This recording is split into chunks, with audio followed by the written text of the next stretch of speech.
Je suis né en 1965, les deux pieds dans l'eau. Je suis issu d'une technique novatrice pour l'époque. Je suis collé. Je dis bien collé. Pas boulonné, pas vissé, collé.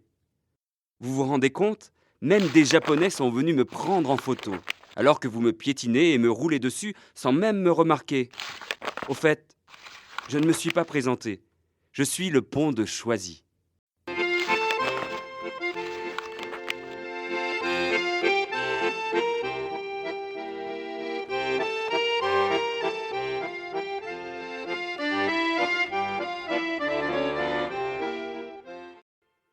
Oh, il s'en est passé des choses ici. Dès la préhistoire, ces rives de la Seine étaient habitées. On a même retrouvé des vestiges, eh oui. Plus tard, Jules César en personne se serait battu contre les habitants du coin. Et puis après, ils se sont installés, les Romains. La preuve, le nom de Choisy viendrait de Sociacum, qui veut dire en latin terre ou villa d'un monsieur nommé Socius. Ce devait être un notable romain de l'époque. Mais il y a tant d'histoires à se raconter. En 1176, le nom du hameau de Choisy est mentionné pour la première fois dans un manuscrit. Il dépendait de la seigneurie de Thiais.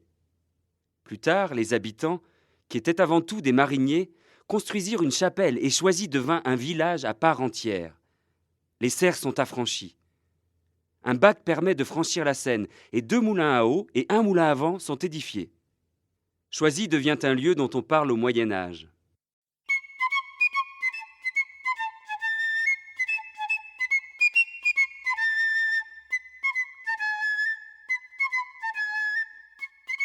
Dès la Renaissance, une belle industrie s'installe ici, l'industrie du verre. Un verre magnifique, décoré dans la masse. Bon, on a peut-être un peu piqué l'idée aux Vénitiens, d'accord, mais il paraît qu'on faisait encore mieux qu'eux. C'est peut-être pour ça que la cousine du roi Louis XIV vient s'installer chez nous, sur les bords de la Seine, et qu'elle y fait construire un château qu'on appellera le Second Versailles. Ce château fut racheté en 1739 par Louis XV et, du coup, Choisy devint Choisy-le-Roi. Il en profite pour y installer sa maîtresse, la Pompadour. Qu'on me fasse préparer séant mes gondoles, afin que je puisse promptement traverser la Seine pour assister au feu d'artifice que notre cher ami le roi nous donne pour notre plaisir. Toineau, veillez cette fois à ne point m'éclabousser. Voilà pourquoi le quartier qui est situé de l'autre côté de la Seine s'appelle les Gondoles. Remarquez qu'on aurait pu appeler autrement le centre-ville, quand on pense qu'à l'époque, Choisy-le-Roi comptait 42 cabarets pour 200 maisons. Alors que Louis XV a de nouvelles maîtresses, dont la du Barry, peut-être pour se racheter aux yeux du Tout-Puissant, il fait construire l'église Saint-Louis, qui est toujours debout.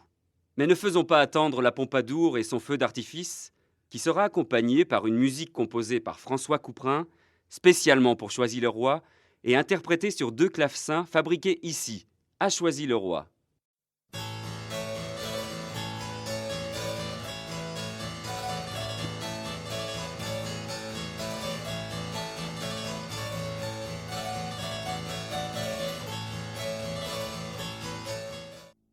Tout à l'heure, je vous ai parlé des moulins de Choisy. Mais que fait-on dans des moulins? On moud des grains pour faire de la farine.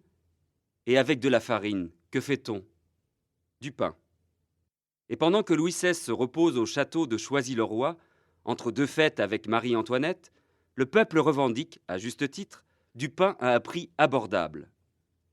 Il exige le pain à 2 sols la livre. Les spéculateurs de l'époque avaient stocké la farine pour faire monter le prix du pain et gagner plus d'argent. Mais qu'on leur donne de la brioche.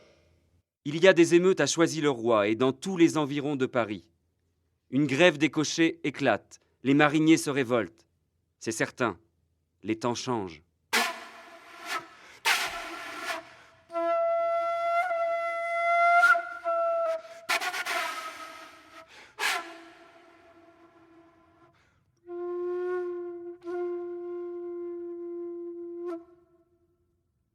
En 1792, la première République est proclamée et la première municipalité de Choisy est élue.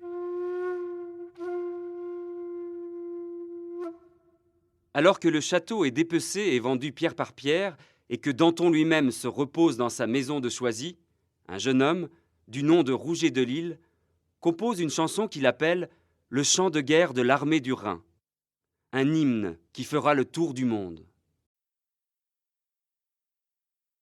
Allons enfants de la patrie, le jour de gloire est arrivé. Contre nous de la tyrannie, l'étendard sanglant élevé, l'étendard sanglant élevé. Entendez-vous dans les campagnes mugir ces féroces soldats? Ils viennent jusque dans vos bras, égorger vos fils, vos compagnes. Aux armes, citoyens, formez vos bataillons, marchez, marchez, qu'un sang impur abreuve vos sillons. Aux armes, citoyens, formons nos bataillons, marchons, marchons, qu'un sang impur abreuve nos sillons. Le 19e siècle. Choisy-le-Roi compte à présent 982 habitants. C'est une des communes les plus importantes du département de la Seine. L'industrie est en marche. En 1804, établissement d'une fabrique de faïence. En 1811, naissance de mon aïeul, le premier pont de Choisy. C'est vrai qu'on était bien content de se débarrasser du vieux bac, gentil, mais un peu dépassé. D'autant plus que, 2 ans avant, Napoléon avait dû attendre plus d'1 heure qu'on renfloue le bac qui avait coulé la nuit précédente. Et ça l'avait agacé le Napoléon, pressé qu'il était de traverser la Seine. Du coup, il signa dardard un décret ordonnant la construction de mon aïeul. En 1840, on inaugure la ligne des chemins de fer d'Orléans qui va de Choisy-le-Roi à Corbeil. La démographie explose, 3010 Choisyens. Et notre passé se rappelle à nous.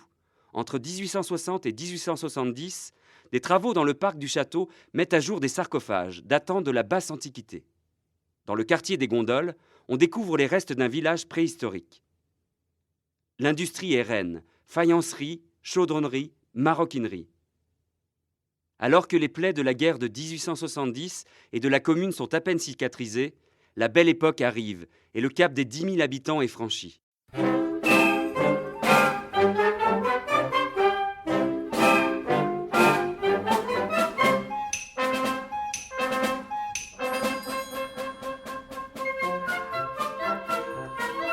« 1910. 2 mètres d'eau dans l'avenue Victor Hugo. C'est la plus terrible crue de la Seine, une véritable catastrophe. Mais mon aïeul tient le coup, lui. Mon aïeul le pont. Ce n'est pas le cas de Bonneau qui, par contre, ne tient pas du tout le coup en ce jour du 28 avril 1912. Jules Bonneau, le célèbre bandit, est tué à 2 pas d'ici après un siège sanglant mené par l'armée. Une justice peut-être un peu expéditive. Mais il n'était pas particulièrement sympathique, le Jules. Vol d'automobile, cambriolage, meurtre. Il est vrai qu'il était très médiatisé. À l'époque, il n'y avait pas de journaux télévisés. Mais ce jour-là, par hasard, une caméra était présente sur les lieux. Et pour une des premières fois dans l'histoire du cinématographe, le public a pu assister, en léger différé, à l'assaut de la grange de Choisy par une charrette de foin bourrée d'explosifs, ce qui mit un terme aux aventures de la bande à Bonneau. «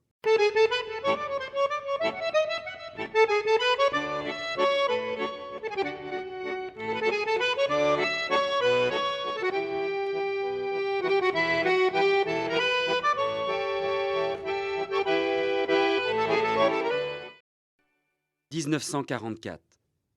La ville de Choisy-le-Roi, qui, comme toute la nation, a été mise à mal par l'occupant, est libérée par les FFI. Nous avions dû payer un lourd tribut à cette période brune.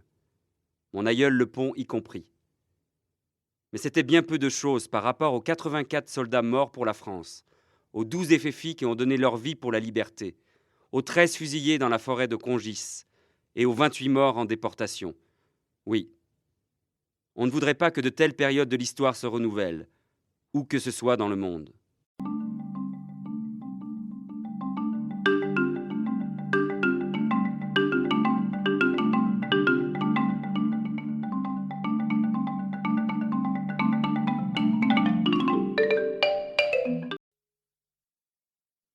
Et nous voici aujourd'hui. Bon, toujours bon pied bon œil, même si on a dû renforcer ma structure il y a une dizaine d'années. Je vous le dis, moi, Pont de Choisy-le-Roi, à vous côtoyer quotidiennement, je me sens honoré de faire partie de votre vie.